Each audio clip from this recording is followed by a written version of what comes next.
પ્રગતિ અને પવિત્રતા દીપમાલા ન્યૂઝ।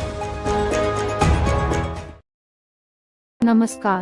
શ્રી વિશ્વકર્મા સંગઠન સમિતિ કલોલ દ્વારા નવીન હોદ્દેદારોની નિમણૂકનો કાર્યક્રમ યોજાયો। શ્રી વિશ્વકર્મા સંગઠન સમિતિ કલોલ દ્વારા નવીન હોદ્દેદારો તેમજ કારોબારીની રચના કરવામાં આવી હતી।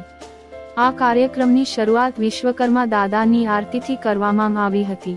શ્રી વિશ્વકર્મા સંગઠન સમિતિ કલોલના નવીન પ્રમુખ તરીકે ગજ્જર મુનેશભાઈ ચીનુભાઈ, મંત્રી તરીકે ગજ્જર વિપુલભાઈ ભરતભાઈ, ઉપપ્રમુખ તરીકે જિગ્નેશભાઈ ગોવિંદલાલ, સહમંત્રી તરીકે ગજ્જર ઉપેન્દ્ર કુમાર તેમજ આયોજન મંત્રીશ્રીઓ, સલાહકાર સમિતિ, કારોબારી સમિતિ અને મીડિયા કન્વીનરની સર્વોનુમતે વરણી કરવામાં આવી હતી।